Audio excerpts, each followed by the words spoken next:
Atos dos Apóstolos, capítulo 9, diz assim, a partir do verso 1, Saulo, respirando ainda ameaças e morte contra os discípulos do Senhor, dirigiu-se ao sumo sacerdote e lhe pediu cartas para as sinagogas de Damasco, a fim de que, caso achasse alguns que eram do caminho, assim homens como mulheres, os levasse preso para Jerusalém. Seguindo ele estrada fora, ao aproximar-se de Damasco, subitamente uma luz do céu brilhou ao seu redor, e caindo por terra, ouviu uma voz que lhe dizia: Saulo, Saulo, por que me persegues? Ele perguntou: Quem és tu, Senhor?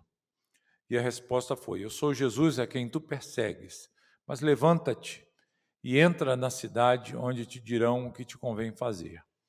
Seus companheiros de viagem pararam emudecidos, ouvindo a voz, não vendo contudo ninguém. Então se levantou Saulo da terra e, abrindo os olhos, nada podia ver. E, guiando-o pela mão, levaram-no para Damasco.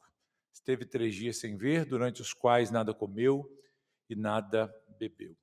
Bem, na semana passada nós introduzimos aqui esse texto que nós acabamos de ler com vocês, mostrando como é que foi ou qual o significado desse texto aqui presente. Aonde ele está presente, vimos aqui as ações ou as intenções de Lucas ao escrever o livro de Atos e por que ele coloca então a história de Saulo nesse ponto aqui da história. Nós estamos vendo o evangelho se espalhar também por meio da perseguição. A igreja tem sido perseguida em Jerusalém e os irmãos ali se espalham para as regiões de Samaria, da Judéia, e vão levando a palavra de Deus. Vimos aqui a história de Filipe, as viagens missionárias de Filipe, curtinhas, mas foram suficientes para a gente ver como que o evangelho se espalhou ali, até levar o evangelho para o eunuco, o etíope. E agora entra em cena o principal perseguidor da igreja, que é Saulo. Nós chegamos a ver na semana passada algumas coisas a respeito de Saulo, vimos aqui quem ele é, ou quem ele era, como ele agia, quais eram as suas credenciais no meio judaico, a sua posição religiosa, a sua influência ali. E agora o texto que Lucas coloca aqui para a gente, a partir do capítulo 9, vai contar como é que a igreja ela passou a se desenvolver, agora contando com um aliado do seu lado muito, muito forte, que era o principal perseguidor da igreja.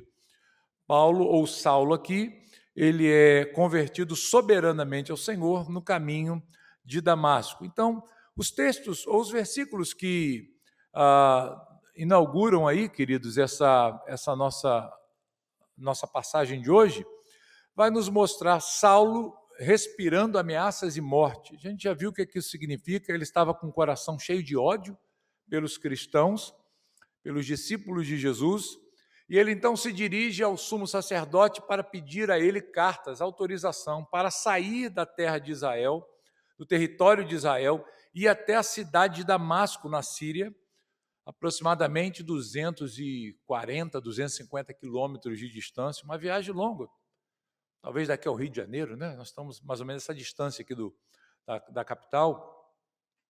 E ele faz toda essa viagem para caçar, literalmente, crentes no Senhor Jesus ali naquela cidade.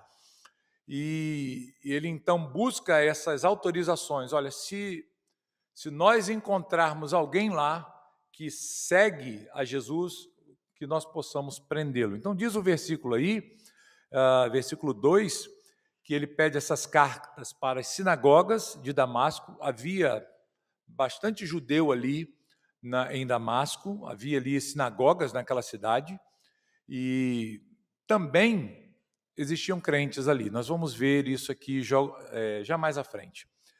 E ele diz aqui, a fim de que, caso achasse alguns que eram do caminho, e aqui aparece essa expressão que vai nomear os seguidores de Jesus. O que é aqui essa referência aos do caminho? O que isso significa?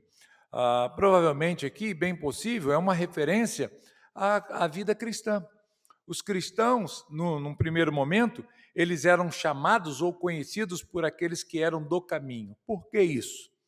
Porque certamente eles apresentavam a mensagem do Evangelho é essa, é você apresentar o caminho da salvação, o caminho da vida eterna para aqueles que estão perdidos, para aqueles que se encontram longe do Senhor. Se os irmãos olharem aí rapidinho, vamos tentar agilizar aqui o nosso estudo, porque o nosso tempo sempre é curto, né? Quarta-feira a gente tem um tempo assim muito, muito limitado. Atos capítulo 19, se os irmãos olharem aí, esta referência à igreja ou o cristianismo como sendo os do caminho. Atos 19, 9 diz assim: visto que alguns deles se mostravam empedernidos e descrentes, falando mal do caminho diante da multidão, Paulo, apartando-se deles, separou os discípulos, passando a discorrer diariamente na escola de Tirano. Então, veja aqui a expressão do caminho aparecendo de novo. Isso é uma referência a quem? Aos crentes. Era assim que os cristãos também eram conhecidos, eram chamados num primeiro momento. Eles são os do caminho. Se vocês derem um salto aí um pouquinho para o versículo 23, vamos ver aqui novamente essa expressão aparecendo. Por esse tempo, houve grande alvoroço acerca do caminho. Então, é uma referência, mais uma vez, à fé em Jesus. Isso está bem conectado, né? Capítulo 22, nós vamos ver aqui o testemunho de Saulo, ou de Paulo aqui já, né? Dizendo no versículo 4, capítulo 22, verso 4, persegui este caminho até a morte, prendendo e metendo em cárceres homens e mulheres. Olha como é que Paulo agia aqui. Nós já vimos um pouquinho desses textos na quarta-feira passada, no estudo passado. Mas eu estou aqui trazendo novamente para que os irmãos percebam a conexão com a expressão. O que Paulo tinha em mente, olha, eu vou pegar aqueles que são do caminho. E ele mostra que, de fato, esse era o seu propósito. Ele perseguiu este caminho até a morte. Vamos mais um texto? Vamos lá para o capítulo 24? Sigam aí até o capítulo 24, verso 14 e 22. Ele diz assim: porém, confesso-te que, segundo o caminho a que chamam seita, assim eu sirvo ao Deus de nossos pais, acreditando em todas as coisas que estejam de acordo com a lei e nos escritos dos profetas. Então, mais uma vez aqui, a expressão referindo-se aos crentes, ou à fé cristã, a palavra caminho. E depois o verso 22, gente. Então Félix, 24, 22. Então Félix, conhecendo mais acuradamente as coisas com respeito ao caminho, adiou a causa, dizendo: quando descer o comandante Licias, tomarei inteiro o conhecimento de vosso caso. Então, os irmãos percebem aqui a conexão que há, então?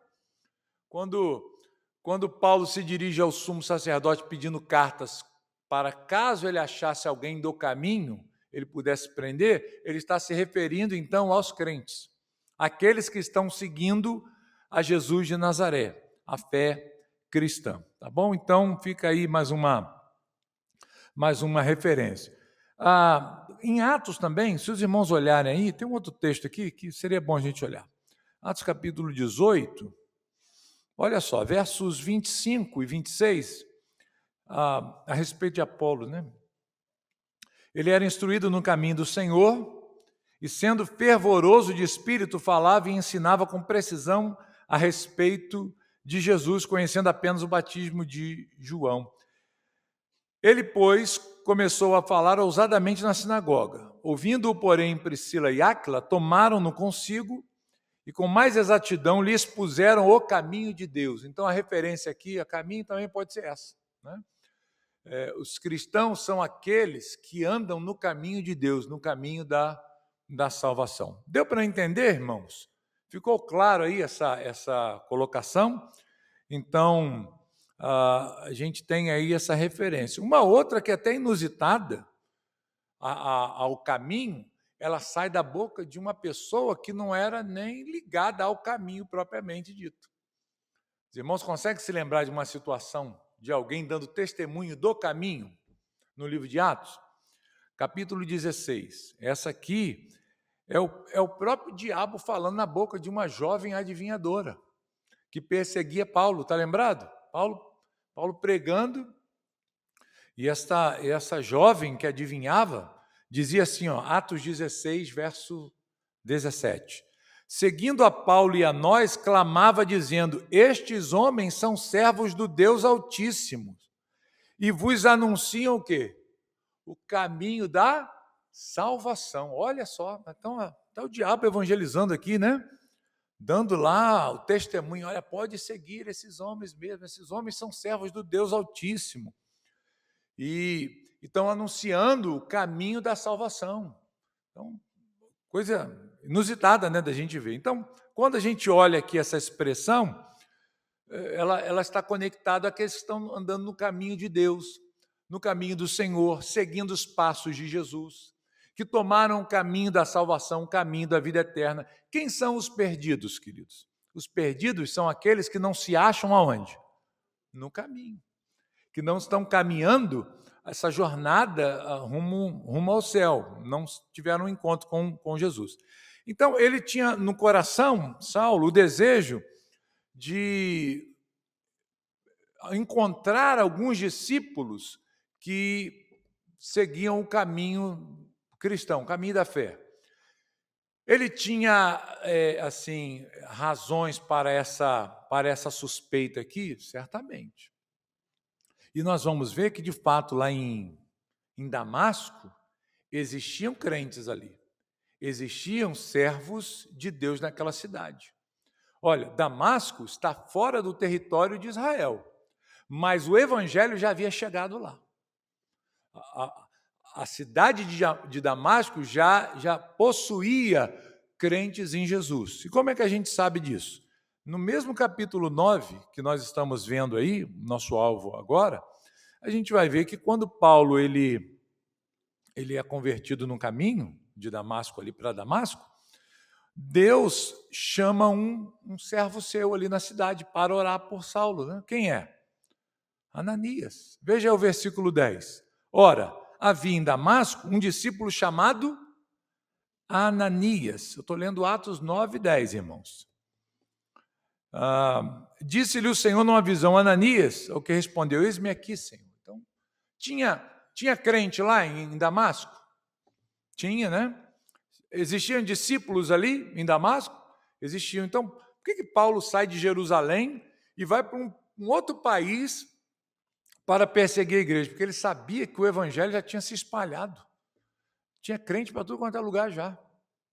E ele, assim, não apenas devastando a igreja em Jerusalém, no seu próprio território, ele também, não satisfeito, ele vai buscar, então, esses crentes em outra cidade, em outro país. Para caso encontrasse-os na sinagoga, eles fossem levados presos. E a gente já viu aqui o que é ser preso, né? Não é só para ser preso, ficar na prisão, comendo pão, bebendo água ali. Não, é para morrer mesmo. Ser julgado e ser morto. Tinha mais crente lá ou tinha só Ananias? O que vocês acham? Tinha mais ou tinha menos? Ou só Ananias? Só tinha lá Ananias. Não, tinha mais, né? Ananias era o alvo de Paulo ali, ou de Saulo. Saulo estava indo para lá e certamente ia atacar Ananias. Ananias ia dançar nessa aqui. Se Deus não intervisse, Ananias certamente seria preso. Só Ananias? Não, tem mais. Como é que a gente sabe que tinha mais? Como é que a gente sabe que existiam mais discípulos lá em Damasco? Você tem uma Bíblia aí com você? Qual o versículo aí, então, que vocês vão ler? Versículo 19 ao 20, olha aí. O Otávio citou ali também, né? 14 também, né? Vamos lá, o que está no 14 aí?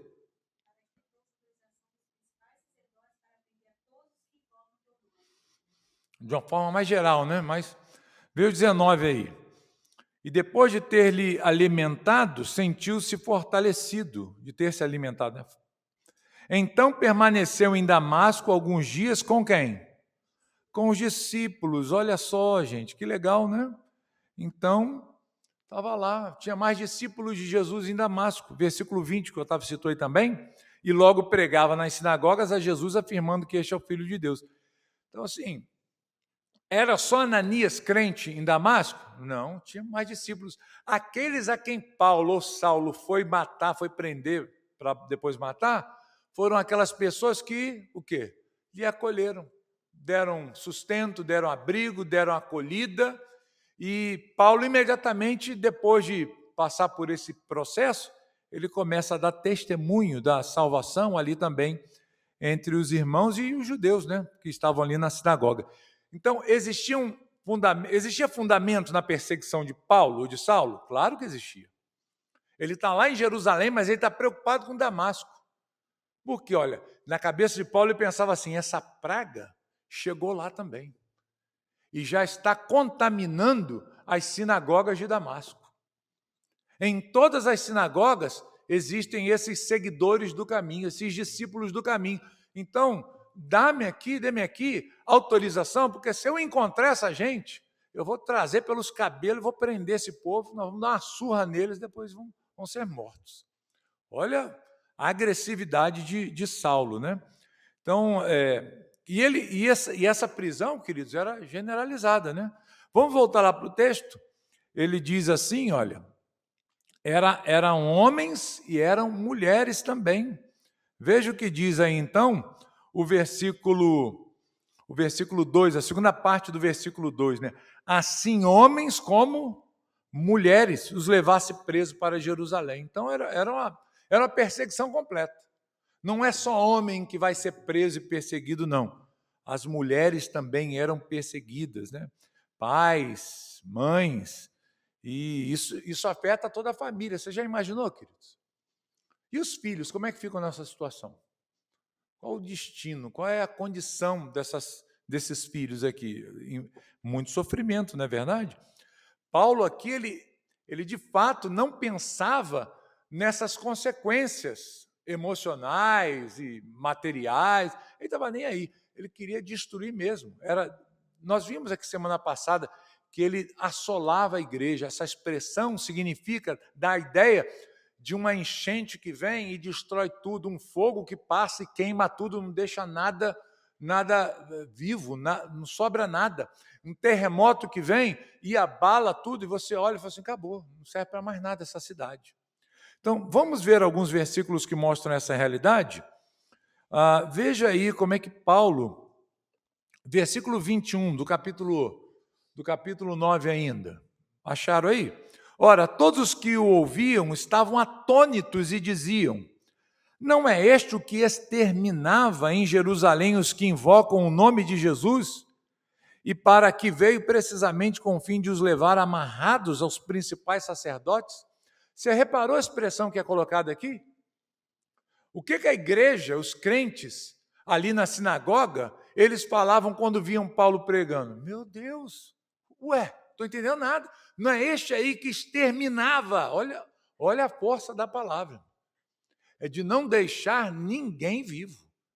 Esse homem tinha um alvo no coração de causar uma destruição completa. Como é que ele está agora pregando as palavras de Deus, né? Então, terrível, né? Aí nós vimos na semana passada, eu vou lembrar aqui para os irmãos, o versículos 19 e 20 de Atos 22. Eu li ainda há pouco agora né? Um trecho desse capítulo, mas veja aí agora, 22, o testemunho de Paulo, 22, 19 e 20. Eu disse, Senhor, eles bem sabem como eu encerrava em prisão e nas sinagogas açoitava os que criam em ti. Quando se derramava o sangue de Estevão, tua testemunha, eu também estava presente, consentia nisso e até guardei as vestes dos que o matavam. Aqui é aquela conversa que Paulo tem com Jesus, né? Jesus diz para ele, quando ele está em Jerusalém, olha, vai embora daqui porque eles não vão ouvir o teu testemunho. Eles não vão crer em você. Mas Paulo ainda tentou argumentar, né? Não, Senhor, eu acho que vão sim. O Senhor não sabe o que está dizendo. Eles vão sim, por quê? Porque eles me viram fazendo tantas maldades contra a igreja, eles vão entender que eu fui convertido e que esse é o caminho certo mesmo. Olha o que ele diz no 19 aí, gente. Encerrava na prisão. E nas sinagogas açoitava os que criam em ti, dando chicotada. Você já pensou você estar na igreja e tomar chicotada? Quantas chicotadas eram? 39, 40 menos uma, 39 chicotadas. Você é crente? Vem cá. Toma chicotada. Só vai lá para louvar o Senhor e volta todo arrebentado, né? As costas toda arrebentada, e ainda ia preso. Paulo está dizendo isso: Senhor, eu fazia isso. Olha que maldade, gente. Um homem perverso, né? Cruel demais. Ele diz que ele dava o voto dele, aprovava, segurava lá as vestes daqueles que matavam Estevão, né? Ele aprovava, não, pode matar mesmo, pode acabar com esse homem. Então, um homem aqui, a gente vê que as intenções desse judeu, aqui, desse fariseu, eram muito hostis à igreja de Jesus. E o próprio Paulo, lá em Gálatas, eu acho que é o último texto que eu vou ler aqui para os irmãos nesse ponto aqui introdutório. Gálatas 1, versículo 13, Paulo, falando dessa sua realidade, né, ele diz assim: porque ouvistes qual foi o meu proceder outrora no judaísmo, como sobremaneira perseguia eu a igreja de Deus e a devastava. Você percebe a força dessa palavra aqui também?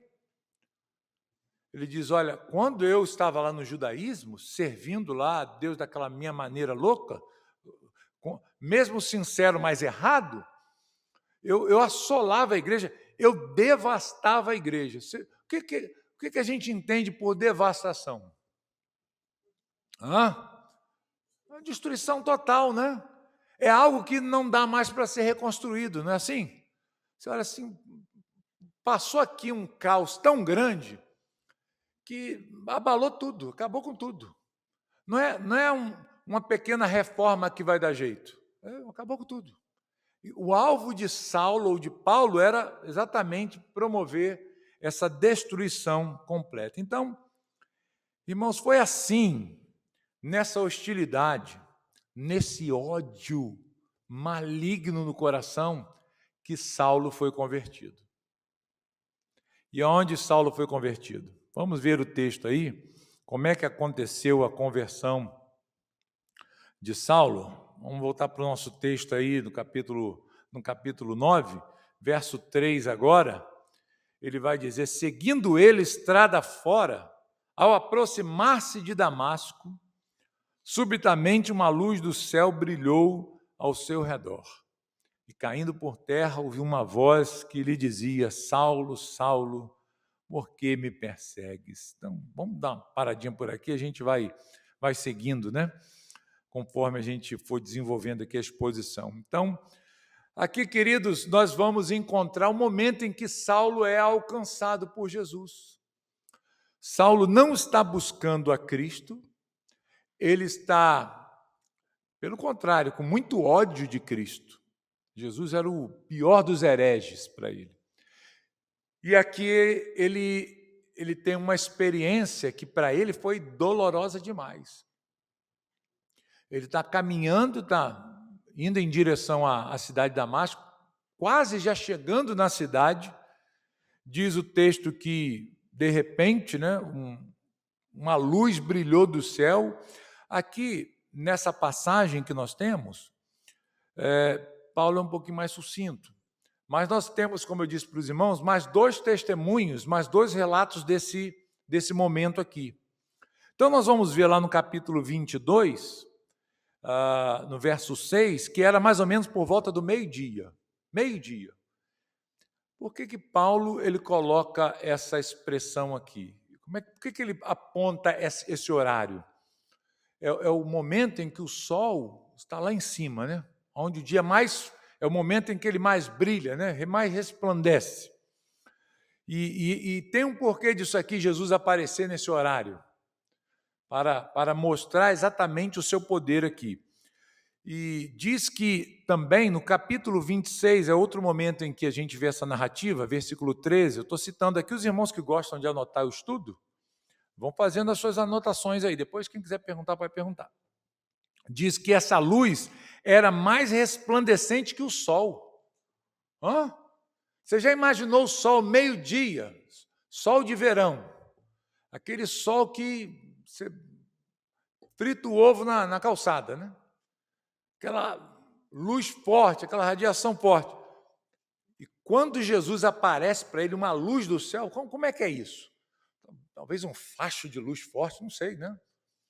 Apontado ali no local onde que ele diz que ilumina ao seu redor ali, né? Ao redor dele fica iluminado com esse brilho tão intenso que ele diz, olha, mais forte do que a luz do sol ao meio-dia. Então, o que é isso? É uma claridade assustadora, né? Avassaladora. E aí, então, eles caem, diz o texto aí que ele cai por terra. Não só ele cai por terra, irmãos. Mais uma vez, eu estou usando aqui os outros textos, tá? Atos 22 e Atos 26 também. Vai dizer que os seus companheiros caíram também por terra, 26:14 a gente vê isso. Eles veem também a luz que Paulo viu. Veja que não foi aqui uma situação só experimentada por Saulo. Todos que estavam ali participaram, em certa medida, dessa realidade. Não foi uma visão que só Paulo teve. E as pessoas do lado dele ficaram assim, o que esse homem tem? Está paralisado, está hipnotizado? O que está acontecendo com ele? Porque a gente não está vendo nada, a gente não está ouvindo nada, e ele está tendo aí algumas reações estranhas. Não, todos percebem essa realidade ao seu redor. Eles veem a luz, eles caem por terra, eles caem no chão, eles ouvem a voz, Não é só Saulo que está ouvindo ali Jesus falar com eles. Eles ouvem a voz, mas eles não entendem o que lhes é dito, o que é dito a Paulo ou a Saulo. Eles ficam mudos. Você já imaginou que experiência assustadora, né? Então está todo mundo indo no caminho ali, talvez, o pessoal gosta de falar que eles caíram do cavalo. A Bíblia não fala, né? A Bíblia fala que eles caíram. Mas vamos supor que eles estivessem no cavalo. Ele devia estar, né? Está viajando. E, de repente, a luz brilha e todos que estavam ali, naquela hora, tomam esse impacto muito forte. Caem por terra, assustados, ouvem um barulho, alguém está falando, alguma coisa está sendo dita. É uma luz extremamente forte, mas nós não conseguimos identificar o que está sendo dito, nós não conseguimos entender e fica todo mundo calado, assustado, provavelmente por causa disso. Mas quem está ouvindo claramente o que está sendo dito? Saulo. A Bíblia diz que Jesus falou com ele em língua hebraica. Versículo 14 aí do capítulo 26. Língua hebraica. Assim, nessa época, o aramaico que era usado. Só os judeus mais assim envolvidos com a parte de estudo das Escrituras é que tinham conhecimento da língua hebraica nessa época. Foi uma língua que se perdeu, praticamente se perdeu com o cativeiro babilônico. Aí eles passaram a usar o aramaico, né? Então, nessa época, a língua falada era a língua o aramaico. Só que entre esses que estavam envolvidos mais com essa parte religiosa, eles tinham, claro, pela necessidade, o conhecimento dessa língua original do hebraico. E, pelo que a gente entende aqui, Jesus fala em hebraico com eles e Paulo entende claramente, mas quem está ao lado não tem esse contato com o hebraico. Pode ser isso, irmãos, tá? Não estou dizendo que a Bíblia não afirma que é por causa disso, não. Mas nós presumimos por quê? Porque talvez essas pessoas que estavam indo a serviço para aprender. Não eram pessoas envolvidas com o estudo das Escrituras. Talvez soldados, homens que eram guardas ali, serviam ao capitão do templo, todo o serviço ali dos sacerdotes, e Paulo vai numa viagem para aprender, ele não vai sozinho, ele vai levando uma guarda com ele. E essas pessoas provavelmente não tinham esse contato com o hebraico nessa época, mas Paulo tem. Então é uma possibilidade, ok? Deus também pode ter, talvez eles conhecessem o hebraico muito bem, e Deus simplesmente fechou os seus ouvidos para não entender, embaralhou, fez um código, né? Criptografou, né? Igual a mensagem do WhatsApp, não é assim? Criptografada, do início ao fim. Então, criptografou e e ele não conseguiu entender. Ó, tem alguma coisa acontecendo, e isso é importante para quê? Para respaldar o testemunho de Saulo. O que aconteceu com esses homens, pastor? Não sei. A gente não sabe, né? Não tem nem noção do que pode ter acontecido. Eu vi um monte de mão levantada. Então vamos lá. Pode falar, irmão. Uhum. Foi. O irmão colocou muito bem ali. Ele entra todo orgulhoso, né? Nós vamos entrar aqui, vamos assustar, acabar com todo mundo. O que acontece, irmão? Entra humilhado. Entra arrebentado. Assim, tem ironia aqui no texto? Claro que tem, né? Deus tem um senso de humor muito grande, né? Pegou Saulo todo pompudo, já na chegada da cidade, olha só, quase entrando na cidade, ele é derrubado e entra todo ruim. Pessoal, olha, ele imaginou que ia chegar lá abafando, né? Botando medo, os cavalos cavalgando, levantando poeira na estrada. Nossa, fujam, corram para as montanhas, né? Chegou aí o perseguidor, o grande perseguidor. Nada disso, né? O que acontece aqui é que Saulo, ele entra totalmente humilhado, totalmente envergonhado na cidade de Damasco. Então, Deus mostrando, né, que o seu poder sobre essas ações aí. Muito bem, então tá aí. Agora vamos ver o que acontece mais, né? Então, essa luz brilha, Jesus aparece para ele. Ó, irmãos, não é aqui, como eu disse, apenas uma visão, algo apenas pessoal, tá? Subjetivo. É algo que todos percebem, é uma aparição. Jesus aparece para ele mesmo, tá? Para o comissionar. E o que Jesus diz então aí? Nós vamos ver aí que Jesus pergunta a ele: por que me persegues? Saulo, Saulo, por que me persegues? Qual é o propósito dessa pergunta de Jesus a esse perseguidor chamado Saulo aqui? Era mostrar para ele que o que ele estava fazendo era completamente odioso aos olhos do Senhor. Ele estava sinceramente errado, e muito errado, ao atacar os cristãos, ao perseguir a igreja de Cristo, porque ao fazer isso estava perseguindo a quem? O próprio Cristo. É uma conexão que está sendo feita aqui, não é verdade? Ao usar essa expressão, Paulo está entendendo, está vendo que a perseguição que ele está impondo ali aos crentes é uma perseguição direta a Jesus. Assim, na cabeça de Paulo, Jesus estava morto. Não é? Morreu, acabou. Isso é um herege que foi morto, sepultado, e esconderam o corpo dele aí. Na cabeça de Paulo ou de Saulo, era isso que se passava. Então, ele não estava lutando contra Jesus em si, ele estava lutando contra quem? Contra a igreja, né? Ele estava lutando contra os crentes. Mas esse ataque aos crentes é um ataque direto a quem? A Jesus. É um ataque direto a Cristo. Então, veja aí Mateus, vamos ver aí um texto. Você já conhece o texto, mas vou citar aqui. Mateus 10, verso 40. Olha o que diz Mateus 10, verso 40. Acharam aí? Como é que Paulo perseguia Jesus se na cabeça de Paulo Jesus já estava morto? Olha o que diz o texto, Mateus 10, 40.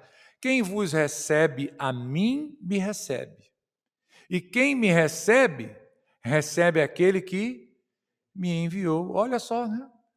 Então, quem recebe um cristão, quem recebe um discípulo de Jesus, um apóstolo de Jesus, está recebendo quem?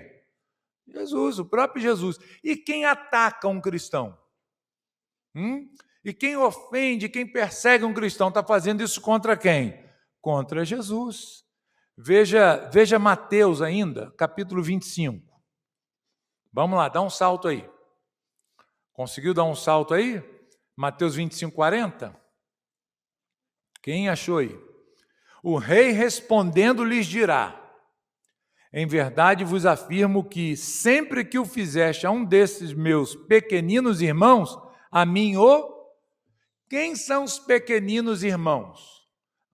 A pequenino irmão é o mendigo na rua que está precisando de ajuda. É isso, irmãos? A referência é quem aqui? É o bandido que está preso lá na cadeia. É esse? Está falando de quem aqui? Quem são, gente? São os crentes. São os crentes em Jesus. Então, todo ataque feito aos crentes em Jesus é um ataque feito diretamente a quem? A Jesus, diretamente a Deus. Então, essa passagem não tem nada a ver, irmãos, com você. Você não vai entrar no céu porque você não deu esmola na rua, porque você não deu sopão lá, você não foi na cadeia visitar o preso, o bandido que matou não sei quantos. Então, porque você não foi visitar o preso, então você não vai entrar no céu. Pelo amor de Deus, uma pedrada, né, irmão? Nada a ver com isso. O texto está mostrando o quê? Que isso é uma referência aos crentes. Quando o crente está com fome, passando fome por causa de Cristo da fé, a igreja tem a obrigação de quê? De ajudar, de apoiar, de acolher nos seus sofrimentos, nas suas necessidades. Quando ele for preso por causa do evangelho, a igreja não deve se envergonhar dele e abandoná-lo, pelo contrário, deve assisti-lo. Isso é fazer aos servos do Senhor. Então, agora, o outro lado também é verdade. Então, quando você faz o mal, como ele está dizendo aqui, ou deixa de fazer o bem a estes, você está fazendo um mal contra o próprio Jesus. Olha só, né? Terrível isso aí. Palavra de juízo, não é verdade, irmãos? Veja o verso 45 aí, o próximo. Está ainda aí no 25. Então lhes responderá: em verdade vos digo que sempre que o deixaste de fazer a um destes mais pequeninos, a mim o deixaste de fazer. Então, olha, tanto fazendo e deixando de fazer, é a mesma realidade. Por quê? Porque o crente, o cristão, ele está fortemente associado a Jesus. Ele foi unido a Cristo. Então, um ataque ao crente, um ataque à igreja, é um ataque a quem? A Jesus. Mas eu não tenho intenção de... Não interessa. A maldade do seu coração foi revelada. Então, esse era o intento de Paulo, né? Saulo falou: Jesus está morto, Jesus é... Meu Deus, eu não tenho nada contra ele agora. Se eu pudesse, eu matava ele de novo, né? Se eu descobrir que ele ressuscitou, eu mato ele de novo. Mas não é isso que aconteceu. Jesus ressuscitou aqui? Não ressuscitou nada. Eu vou agora, então, perseguir os seguidores dele, os do caminho. Eu vou matá-los, eu vou atrás deles. E aí, Jesus confronta Paulo, ou Saulo, ali no caminho de Damasco, com essa pergunta: por que você me persegue? Então, nós vimos aqui nós já vimos como Paulo perseguia a igreja, com muita violência. A fonte dessa perseguição aqui era o ódio que ele nutria no seu coração aos crentes em Jesus, né? E aqui, se nós olharmos lá em Atos 26, não foi só isso que Jesus falou, né? Aqui nessa primeira narrativa de Lucas, é bem resumidinho, né? Bem rapidinho o negócio. Mas nós vamos ver aí em Atos 26, gente, no versículo 14, olha o que diz aí, Atos 26, 14. E caindo todos nós por terra, ouvi uma voz que me falava em língua hebraica: Saulo, Saulo, por que me persegues? Acabou aqui? Não, não. O que ele diz mais? Dura coisa é recalcitrares contra os aguilhões. Qual é a figura que está sendo levantada aqui por Jesus na cabeça de Saulo? Saulo, você está tentando lutar contra algo que jamais você vai conseguir vencer. É a ideia do boi que é fustigado com um aguilhão e tenta dar coice contra o aguilhão. Quem é que se prejudica? Ele se arrebenta, o boi se acaba todo. Dentro do nosso contexto, nós temos um ditado também, bem parecido com esse. Qual é o ditado que muito se assemelha a recalcitrar contra aguilhão? Dá o quê? Soco? Dá murro, dá soco em ponto de faca. Até doeu, né? Minha mão. Só em pensar já dói a mão. Meu Deus, você vai dar um soco. Quanto mais violência você usar contra a faca, a ponta da faca, quem mais vai ser prejudicado? Você mesmo, sua mão, acabou. Uma agonia terrível isso. Então é essa imagem que Jesus está colocando, impingindo aqui na mente de Saulo. Esse provérbio muito comum na sua época lá. Foi só isso que Jesus falou? O que vocês acham? Vamos olhar para o texto, né? Para a gente não falar bobagem. Veja aí o Atos 26, continua aí no texto. O que mais Jesus falou para Saulo? Bem, nós já vimos lá em Atos 9 que diz, por que me persegues? E agora a gente vai ver que Jesus falou mais um pouquinho, né? Olha, é duro recalcitrar contra aguilhões. Veja o versículo 16 ao 18. Olha o que diz aí, mas levanta-te, Jesus fala mais com Paulo, né? Atos aqui 9 é bem rapidinho, uma coisa muito rapidinha, muito dinâmica. Mas depois, Paulo dando testemunho, ele vai contar os detalhes, né? Mas levanta-te e firma-te sobre os teus pés. Fica de pé aí, né? Porque por isso te aparecia, que ele vai dar a razão pela qual ele apareceu a Saulo naquele caminho.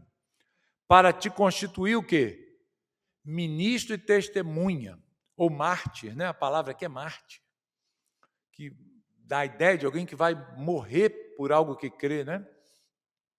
Ele vai ser agora ministro e testemunha, tanto das coisas em que me viste, como daquelas pelas quais te aparecerei ainda. Então, Jesus ainda vai se apresentar para Saulo depois. E nós vimos um texto aqui em que Jesus apareceu depois, lembra? Capítulo 22, né?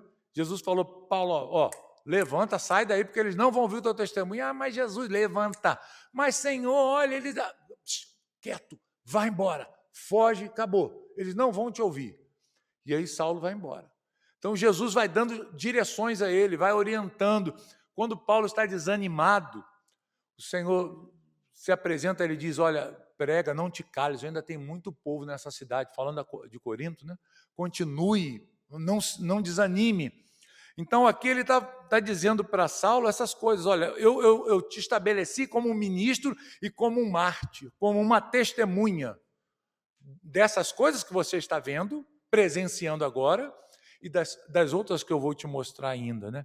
Livrando-te do povo, e povo aqui se refere a quem? A qual povo Deus está livrando, de qual povo Paulo está sendo liberto ou livrado aqui? Aqui são judeus.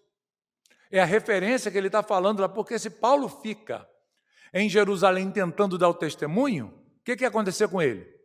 Ia morrer, acabou.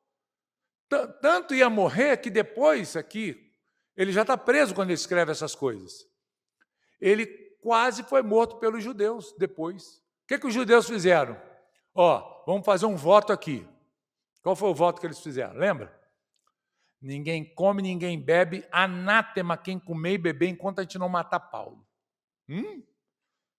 Viraram anátema, né? Porque eu acho que eles não conseguiram. Tem suspeita, né? Mas eles falaram que vão matar. Fizeram toda uma trama. Paulo teve que ser levado para Cesareia, de noite, rápido, com uma guarda imensa, porque eles iam matar Paulo. Não só naquela primeira vez, como agora também. Deus está livrando ele. De quem? Do povo, e aqui a referência é aos judeus, o seu próprio povo ali, e dos gentios para os quais eu te envio. Então, Paulo já tem ideia seguinte, olha, eu vou não apenas pregar para os judeus, mas eu vou pregar para quem também?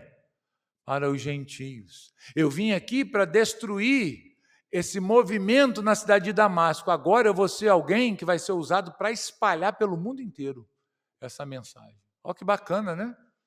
Mudou completamente as ideias de Paulo, né?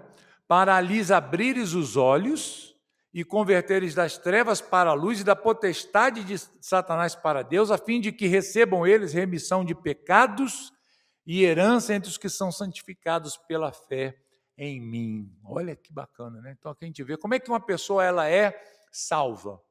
Ela é salva quando ela é lavada no sangue de Jesus. Quando ela coloca a sua fé em Jesus. Quando é que ela desfruta dessa herança eterna? Quando ela se torna participante dessa realidade espiritual, dessas bênçãos espirituais? Quando ela crê em Jesus. Ok, gente? Nosso horário acabou, né? Então, qual foi a reação imediata de Saulo aí? Vamos ver aí, a gente encerra aqui. Só temos 5 minutos e dessa vez não vai passar, não. Senão vocês dormem aí, né? Vamos lá, qual foi a reação imediata de Saulo? O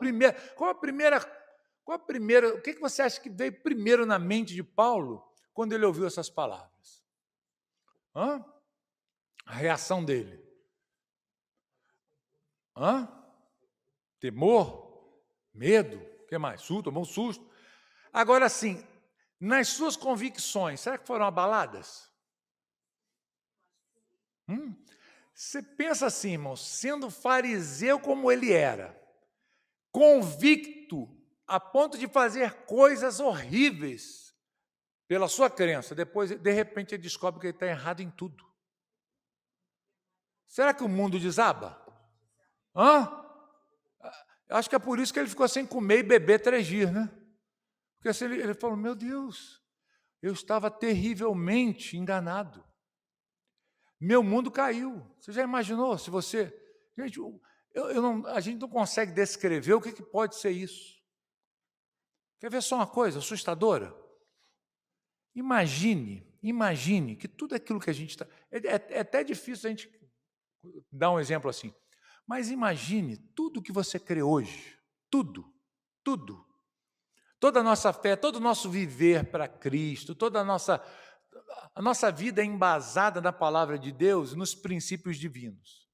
Imagine se, de repente, se nós descobríssemos que a fé cristã, ela é falsa.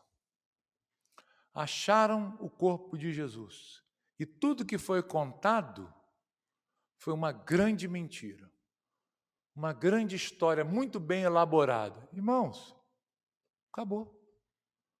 Você consegue imaginar o impacto disso na sua vida, na nossa vida?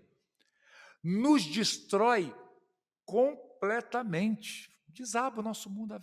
Sim, eu não veria mais sentido para viver. Acabou, não tem mais propósito nenhum viver à luz dessa realidade. Então, me parece que o que aconteceu com Saulo foi essa mudança completa em toda a estrutura da sua vida. Ele desabou. E outra coisa, ele pensava que ele estava fazendo um serviço a Deus. E agora ele descobre que ele estava fazendo um dos piores erros que poderiam acontecer e alguém praticar contra a pessoa de Jesus. Não é verdade? O primeiro ponto que nós olhamos aqui é essa confusão e, ao mesmo tempo, nós vamos ver aqui uma desconstrução da vida dele. Há também aqui uma submissão imediata, né? Você percebe isso quando?